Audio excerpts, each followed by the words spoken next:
We want to begin with breaking news. A decades-long murder cold case has been solved. 43 years ago, police found 18-year-old Deborah Miller dead in her Mansfield apartment. It was a brutal killing, and today, her killer was identified as 68-year-old James Vanest. Does that name sound familiar? It might. We'll tell you why here. Good evening, and thank you so much for keeping us company here at 3 News at 6. Russ has the night off. But tonight, Annabelle Childers has more on this case and how a fresh look at evidence led detectives to find the man responsible.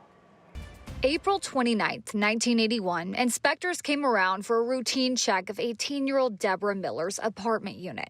The door was ajar to her apartment. One of the persons there that was doing the inspection of the building stepped inside, and it was a very bad scene.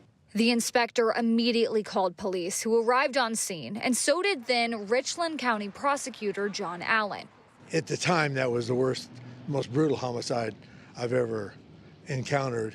Deborah appeared to have been murdered with pots, pans, and oven grates. But who did it? It would haunt him and stump detectives for decades. Until 2021, when a detective and DNA analyst reopened the case and identified a DNA profile on multiple pieces of evidence linked to a man named James Vanest. Mr. Vanest lived above Deborah during the night of the homicide.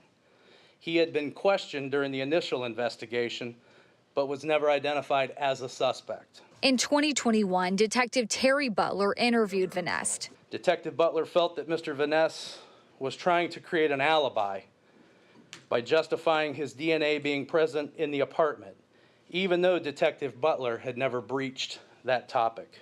Vanest admitted he initially lied to investigators. When the detective interviewed him again in June 2024, he asked for a lawyer and didn't answer any questions.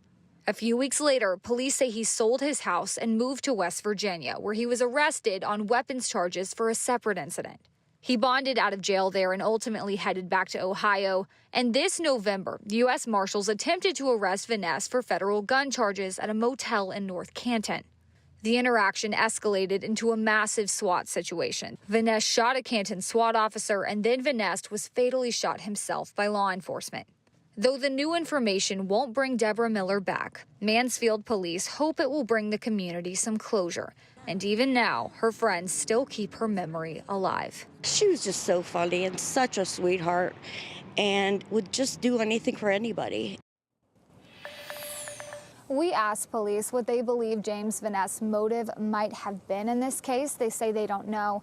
We also asked whether there was any sexual assault involved. They say that's unclear, and it's also unclear whether he might be involved in any other crimes here in Mansfield.